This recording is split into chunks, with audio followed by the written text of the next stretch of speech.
Olá, hoje é dia da gente falar de política do nosso estado do Rio Grande do Sul e meu convidado de hoje é perfeccionista, amoroso e muito dedicado. Natural de Curitiba, filho do seu Paulo Tadeu e da dona Célia Cristina, é advogado de formação e o gosto pela política foi herdado do pai, amigo do ex-deputado Sérgio Zambiase e do conselheiro do TCE, o Pietrowski.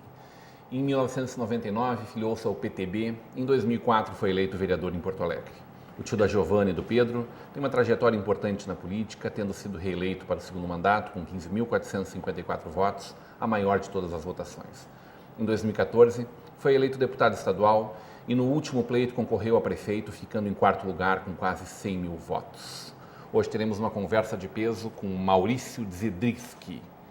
Seja muito bem-vindo. Zedrický. Esse negócio aí te incomoda muito, Nem um Maurício? pouco. Serviu inclusive como uma peça de campanha. Campanha, na verdade, né? Porque eu sou diferente até no nome. Eu não sigo uma política cartesiana tradicional. Prazer te receber para essa conversa de peso. Prazer todo meu. Esquecemos de colocar aqui a tua passagem também como suplente de deputado. Suplente assumi como deputado federal em 2010 e por força de um convite do governador aceitei ser secretário de Economia Solidária e apoio a micro e pequena empresa, que é uma das bandeiras que eu sempre carreguei, esse lance do empreendedorismo, da defesa do micro e pequeno empresário, e valeu com uma grande experiência poder ter construído talvez um dos principais programas que o governo do estado teve, reconhecido nacionalmente, que foi o Programa Gaúcho de Microcrédito. Filho de Curitiba, qual é a tua história aqui vindo para o Rio Grande do Sul? Eu sou filho de Curitiba por uma questão de nascimento. Porque logo que nasci, eu fiquei um ano provavelmente em Curitiba, como meu pai é engenheiro e ele viajava ao longo de todas as obras aqui do sul do país, eu acabei achando meu porto com 3 anos em Santa Cruz do Sul. Em Santa Cruz, além de ter ganho um irmão, nasceu meu irmão mais novo em Santa Cruz do Sul, fui aluno do Colégio Mauá, fiz acampamento na Gruta dos Índios, desfilei de Lemonzinho na Oktober, sendo a cidade. Convivi com a cidade nesse lance muito especial. Uma das minhas maiores lembranças é o sorvete da sorveteria da Mônica lá, que é uma ponto de encontro. Contente, porque aqui também tem uma sorveteria da Mônica que é muito boa. Tá? E aí, com 5 anos, eu já morava em Porto Alegre. E a minha vida foi aqui. E essa minha vida foi implicada quando eu tinha 23 anos, tinha sido eleito vereador, recém-eleito vereador, quando a decisão familiar foi de retornar a Curitiba. E eu, como tinha sido eleito, eu não podia trair aquelas pessoas que acreditaram em mim. 6 mil eleitores de Porto Alegre votaram para ter o Maurício, representante deles. E foi quando deu o regresso de toda a minha família e eu fiquei aqui. Então eu me considero, eu sou gaúcho. Sou gaúcho por opção, por carinho, e estou devolvendo aquilo que eu colecionei aqui ao longo da história com muita responsabilidade, inovação e coragem para fazer diferente. História curta, mas de muito sucesso. Essa campanha para a Prefeitura de Porto Alegre foi um arrombo, né? E eu faço, inclusive, uma análise que venceu o novo, né?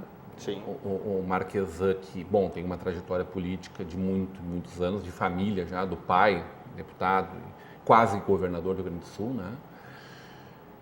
Se não fosse ele, me parece que era a tua vez, Maurício, porque as pessoas queriam esse novo, de certa forma os dois representavam muito bem isso, tu cresceu de uma forma gigante, assustadora, rapidamente, deixando um monte de gente muito boa para trás.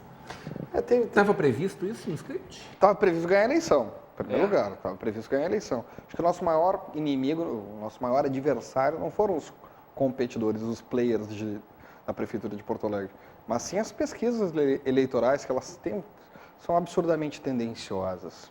Eu, como era um nome novo na cidade, o PTB, que é o meu partido, há 20 anos não tinha candidatura, ele sempre foi achatado nas pesquisas. Então, enquanto o Instituto colocou 1% de intenção de voto, nós tínhamos 5%. Na melhor das pesquisas que nós tivemos, deu 8, 9 pontos, nós tínhamos 19 pontos. Então, essa discrepância do que a população estava dizendo da rua para aquilo que estava sendo publicado foi muito cruel. Mas ainda assim a gente saiu vitorioso. Nós ganhamos a eleição sem ganhar. Uma grande vitória. Uma grande vitória. Agora, na próxima eleição, se eventualmente nós tivermos condição de candidatura, eu já tenho o trilho pronto para mostrar, tem potencial para que novas ideias e um novo início tenham vez em Porto Alegre. Eu acho que o Marquesan está fazendo uma grande opção de renovar e de quebrar alguns mecanismos ortodoxos que a prefeitura tinha. Tanto ele... Isso mexe com muita gente. E com muitos interesses. Assim, né? E com muitos interesses. Acho que a forma com que a gente precisa conduzir é dialogando cada vez mais. Mas a forma de alicerçar as parcerias que a gente construiu foram em torno de projetos. Projetos que já estão sendo aplicados na prefeitura, como uma proposta nossa, que foi o Fundo Municipal de Segurança Pública, como um mecanismo de plataforma digital onde o cidadão se torne um fiscal da cidade, entre tantas outras coisas. Acho que esse caminho que o Porto Alegrense teve de conhecer novas ideias é o principal motivo de termos destoado dos demais competidores. Foram grandes competidores, todos eles com suas histórias, muitos com apoio, hora da prefeitura, dinheiro, recurso, exato. Eu competi contra o vice-prefeito, que representava a prefeitura, o próprio o Marquesan, que tem história do pai, já tinha sido candidato a prefeito, tinha seu mandato de deputado, o Raul Ponte, que foi 2 vezes prefeito da capital e tinha toda uma estrutura do PT, e a Luciana Genro, que vinha de uma eleição de presidente da República. Conseguir cunhar um espaço nesses 4 adversários foi uma marca para o PTB e uma grande vitória para mim. Pessoalmente, que aprendi, convivi com a minha cidade e as dificuldades, os projetos que a gente encontra em Porto Alegre, o reflexo dele também é visto aqui em Novo Hamburgo, em São Leopoldo, em Sapucaí, que são problemas de grandes cidades que a gente precisa, com novas ideias, reverter. Novas ideias ficou. Novas ideias fica... vai carregar para sempre? É teu?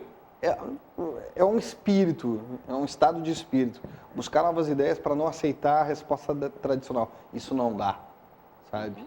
Desse jeito não dá. Sempre foi assim? Sempre foi assim. Eu quero ser o cara que vai destoar disso. E isso eu tenho aplicado aos projetos que carrego, às manifestações que faço, à forma do relacionamento político. Então, a brincadeira que a gente iniciou aqui com o sobrenome, justamente nada me ofende, porque mostrava que era diferente do nome, é diferente da conduta e traz resultados diferentes para a população. Dialoga bem esse nome com a nossa alemoada aqui, com a turma das Alemanha para cima? Olha, tem conversado com uma frequência muito legal. E é polonês. Polonês. Ascendência. Eu brinco que é polaco dos bons, né? Porque quando dá para ser ruim, meu Deus. Mas tá todo mundo na mesma turma ali na Europa. Todo mundo na mesma turma. Essas novas ideias, está previsto que isso tu possa levar também para a tua eleição, as próximas eleições do Legislativo? Ou o teu caminho é pensar em ser um executor realmente? Tu tem essa vocação para o Executivo? Eu sou apaixonado pelo Executivo. Até agora, as tuas experiências fora um secretário de Estado, elas são Câmara de Vereadores? Não, eu fui secretário de Obras de Porto Alegre por 5 anos, nas 2 administrações do prefeito Fogaça. E, felizmente, o Executivo dá oportunidade para conhecer um outro lado, que é o da realização efetiva, da materialidade. Quem pode fazer acontecer. Quem pode fazer. Só que eu nunca dissociei isso da minha atuação legislativa. Uma, porque o legislador fiscaliza. E segundo, porque ele propõe, ele dá diretrizes, ele ajuda a consolidar discurso. Então, nas atuações que tive enquanto parlamentar, foram sempre olhando de que forma as minhas leis, as minhas comissões parlamentares, as minhas reuniões e audiências públicas poderiam reverter uma melhor forma, um melhor caminho para que o Executivo encontrasse mais facilidade. Então, elas estão conectadas umbilicalmente. E isso está provado, porque a experiência que eu colecionei como candidato a prefeito de Porto Alegre já nutriu uma série de projetos que eu apresentei, que estou defendendo aqui no Rio Grande do Sul, que versam sobre várias matérias, trabalhando a ótica da prevenção, por exemplo.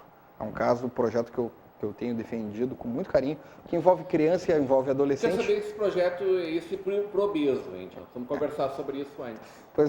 Pois então, esse projeto de combate à obesidade infanto-juvenil é um fato... É uma peste. É um fato gerador, é uma epidemia mundial, Rodrigão. Mundial. Só que o Brasil, nessa epidemia, figurará nos próximos 10 anos como o país com a maior concentração de obesos do mundo. Isso é muito grave. Só que na construção da candidatura que eu tive a prefeito de Porto Alegre, eu fui buscar a racionalidade dos recursos. Como é que a gente gasta, como é que é investido o dinheiro, por exemplo, na saúde. E na coordenação dessa campanha, o secretário da Saúde de Porto Alegre fazia parte dela. Disse, olha, Maurício, o grande problema aqui são as ações decorrentes, por exemplo, do tabagismo, do álcool e da droga. Esse é um ponto. A traumatologia, o câncer e a inatividade física.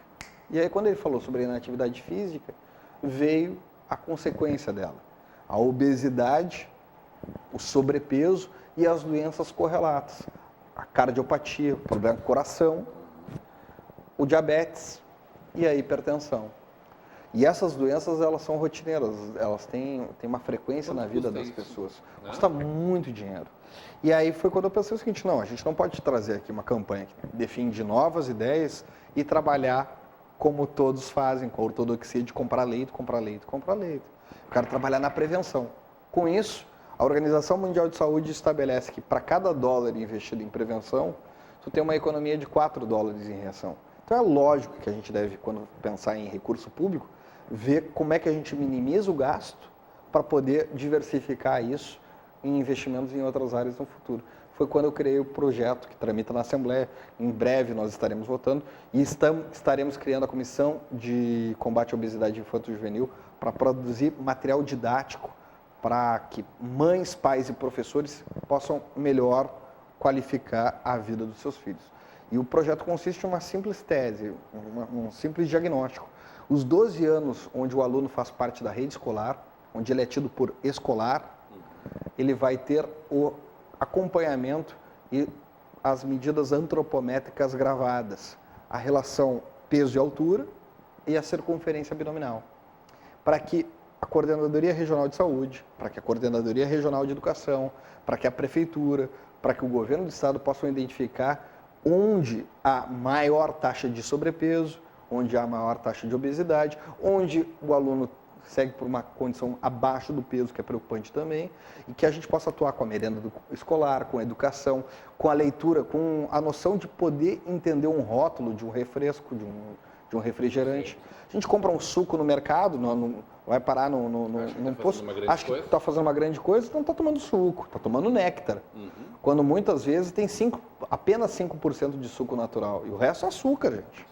Açúcar puro. Então, esse projeto do cadastro de obesidade, associado aos projetos que eu criei, que vão mudar a rotulagem dos refrigerantes, identificando as colheres de açúcar que tem dentro de um refrigerante, identificando as colheres de sal que tem dentro de um snack, fazem com que essa questão da inatividade física possa ser melhor trabalhada.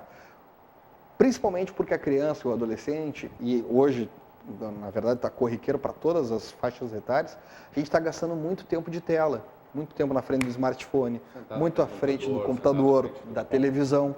A alimentação, fruto desses fast foods, às vezes acontece até mesmo no próprio sofá da sala. Nada contra, né? Todos nós adoramos fast food, mas não pode fazer bem. Mas é muita caloria e pouco valor nutricional. A verdade é essa. E esse risco vai aparecer efetivamente quando uma doença dessa aparecer. Isso não tem nada a ver com churrasco, né? Nem pode, não. Bom, aí a gente pode continuar dialogando um pouco mais sobre esse assunto, aí eu ainda faço coro no que tu está falando. Quero saber como é que está a tua relação aqui com a nossa região. Vamos conversar sobre isso na volta do próximo intervalo. bloco, beleza. Hoje numa conversa de peso com o nosso deputado estadual Maurício Zidrick.